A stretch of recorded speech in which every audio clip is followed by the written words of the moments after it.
আমাদের সংস্কৃতি, আমাদের সংস্কার সর্বদা থাকবে আমাদের সাথে। ভারতের মহান গ্রন্থ আর কাব্যের সম্পূর্ণ সংকলন। সাবস্ক্রাইব করুন তিলক।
প্রভু, আপনি ওদের অভিশাপ দিয়ে কেন শেষ করে দেন না?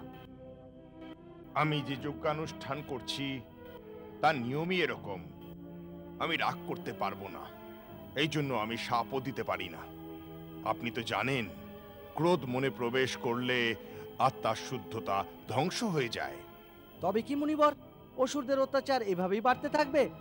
আর আর আমরা জনকল্যাণের জন্য কোনো যজ্ঞ, কোনো অনুষ্ঠান করতে পারবো না? নিরাশ হবেন না, উপায় আমি ভেবে নিয়েছি। কি মুনিবর? আমি আজই মহারাজ দশরথের কাছে যাব আর ওনার কাছে সহায়তা চাইব। কারণ ধর্ম ও বিদ্যানের সাধনাকারীকে রক্ষা করা রাজারও ধর্ম। গুরু আশ্রম থেকে ফেরার পর অযোধ্যার সমস্ত প্রজার নজর এখন রাজকুমারদের ওপর রয়েছে। এবার সময় এসে গেছে রাজকুমারদের পছন্দ মতো কার্যভার তাদের সঁপে দিতে হবে। 4 জন রাজকুমারী গুরুদেবের শিষ্য। কার কোনটা বেশি পছন্দ গুরুদেব তা ভালো মতোই জানেন।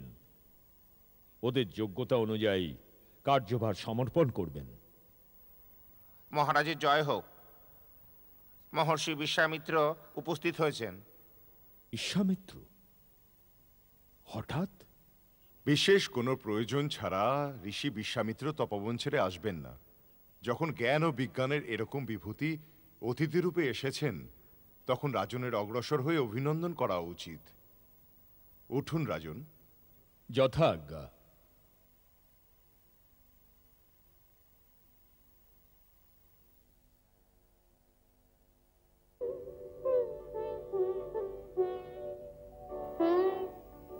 আপনাকে স্বাগত তপনিধি। সুস্বাগতম সুস্বাগতম মুনিশ্রেষ্ঠ।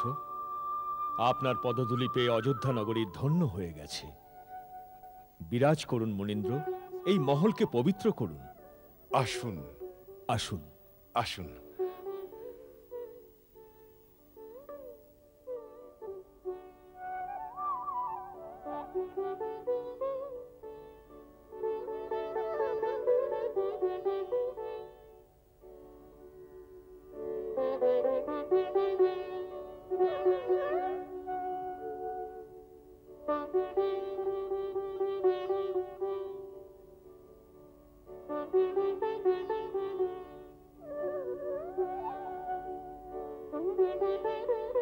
সূর্যবংশীয় রাজা দশরথ, আপনার সাম্রাজ্যের সবকিছু কুশল মঙ্গল আছে তো?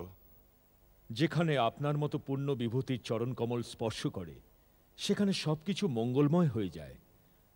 আপনার আগমনে আমার প্রাসাদ তীর্থস্থান হয়ে গেছে, আমার জীবন ধন্য হয়ে গেছে।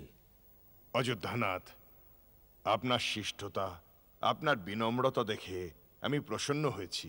আমার বিশ্বাস হয়ে গেছে আপনার রাজ্যে ঋষি মুনিদের ধর্ম ও সৎকর্ম নির্বিঘ্নে পূর্ণ হচ্ছে। ধর্ম সৎকর্মের সেবায় সর্বস্ব সমর্পণ করার জন্য রঘুকুলের ছোটরাও প্রতিশ্রুতিবদ্ধ। আদেশ করুন মুনিবর, কি অভিপ্রায় আপনি এখানে উপস্থিত হয়েছেন? আপনি যা আদেশ দেবেন দশরথ প্রাণ দিয়ে তা পূরণ করবে। ধন্য আপনি রঘুকুল শিরোমণি। এই পৃথিবীতে অন্য কারো মুখ থেকে এরকম উদার বচন শোনা যাবে না, হবে না কেন? আপনি বশিষ্ঠর মতো উদার ঋষির ব্রহ্মজ্ঞান পেয়েছেন। রাজন, আমার মনে আশা আছে, আমি যে কাজের জন্য এসেছি তা পূরণ করুন। আপনার আদেশ মাথা পেতে নিলাম। রাজন, তপবনে ওষুধের উৎপাদ দিন দিন বেড়ে চলেছে। আমাদের যজ্ঞ, আমাদের আধ্যাত্মিক সাধনা, জ্ঞান বিজ্ঞানের প্রয়োগ পূর্ণ করা যাচ্ছে না। আর্য ভূমিতে এরকম দুষ্কর্ম